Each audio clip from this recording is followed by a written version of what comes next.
आणि आता दिवसभरातल्या महत्त्वाच्या टॉप 9 बातम्या।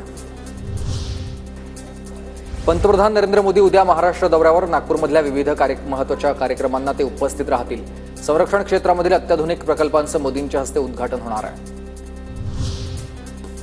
तुळजापूर ड्रग्ज प्रकरणामध्ये स्वतः मुख्यमंत्र्यांनी लक्ष घातलंय। योग्य कारवाई सुरू आहे। आमदार रवी राणा जगजितसिंह पाटलांची प्रतिक्रिया।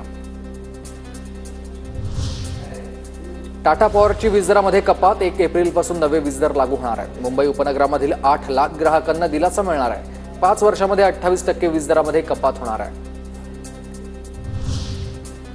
तुळजाभवानी देवीच्या चरणी अज्ञात भाविकाकडून 1 किलो 100 ग्रॅम वजनाच्या सोन्याचं दान करण्यात आलंय। मंदिराच्या सिंहासन दानपेटीमध्ये अज्ञात भाविकाकडून सोन्याची 11 बिस्किटं अर्पण। दान केलेल्या सोन्याचं मूल्य जवळपास 1 कोटींच्या घरात आहे। सोन्याचे दर पुन्हा तेजीकडे झोपवलेले आहेत। आता सोन्याच्या दरामध्ये 1236 रुपयांची वाढ। पाडव्यापूर्वी सोनं 92,000वर।